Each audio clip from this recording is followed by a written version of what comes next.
tots, cream of mushroom soup, frozen veggies, all the fixings for a Minnesota hot dish, right? But our next guest says it's easy to transform this classic supper into something more impressive and, get this, healthy. Here with her 2 favorite hot dish dinners is the co-owner of Kafe 421, Antigoni Sander, back with us. Hi, darling. It's so nice to see you. So great to be here. Okay, you've got all sorts of good tricks, but the bottom line is we all have 15 9x13 pans, and we got to fill them with something, right? Indeed, yes, absolutely. True. And I love pasta, and I don't eat it very often, but when I do, especially in weather like this, now that it's gotten a little chilly and crisp outside, I want it to be hearty and filling, but I don't want to feel as guilty about it. I like it. Okay, so this first one involves tortellini, cauliflower, kale, ham.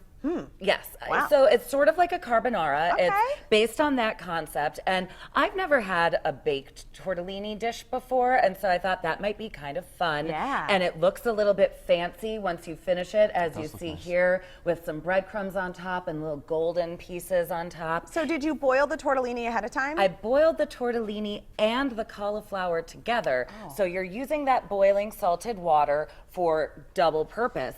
And because the tortellini is already pretty soft, you get it in the refrigerator section, it only needs about 2-3 minutes in the water because you're gonna bake it and it will continue cooking. Okay. And then the trick with this is you cut your cauliflower to be pretty much the same size as a tortellini. Look at that. And as you look in this bowl, you can hardly distinguish the tortellini from the cauliflower.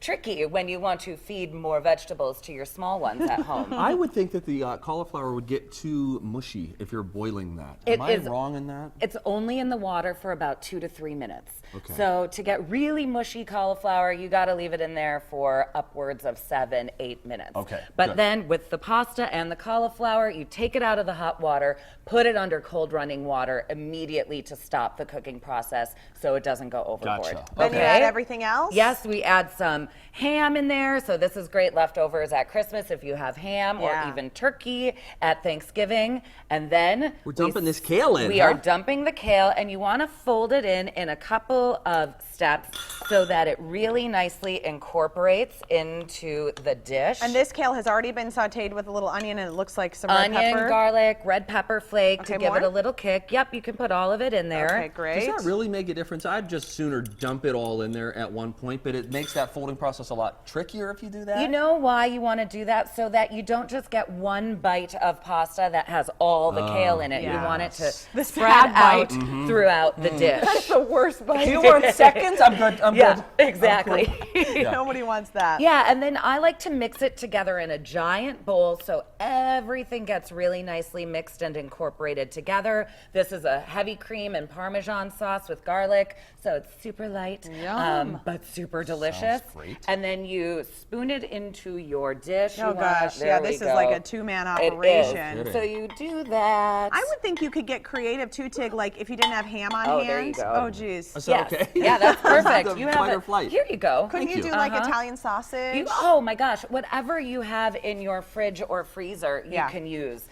Here I used ham because I was riffing on the carbonara. Sure. But you can use any sort of meat you like, and then you top it with some breadcrumbs with garlic in it and some fresh parsley. Bake it till it's golden, and you're ready to go. You guys, it turns out like this bad boy. It turns that out looks like that. fabulous. Okay, you've got one more version here to show us. We do. This one involves rigatoni, and this is a little bit more of like that red sauce look. Exactly. It's sort of like a baked ziti, baked rigatoni. Yeah. And this, you get tons of vegetables in it. Steve, would you lift that dish to see how heavy that is? Is this a trick? It is a trick. Oh boy. It is super heavy. What's happening? It is only half a pound of pasta, but there's a whole eggplant in there, zucchini, mushrooms, all sorts of vegetables. And so it looks like a big, big, bold pasta dish, but it has all these veggies woven into it. Oh my goodness, what a great idea. So you have that all here with some, just regular old marinara sauce? No, it's tomato paste that I've diluted with a cup of water, cup and a half of water. That's what's in that jar there. And then a 28-ounce can of diced tomatoes. Simmer it down so the vegetables still have a nice toothsome quality about them, but they get simmered in all of that tomato flavor. One thing that I think is interesting in this recipe is you want the vegetables added in a specific order, Yes. Here again, I'd rather just dump and let them all play together. Why this specific order? Some vegetables cook at a different pace than others.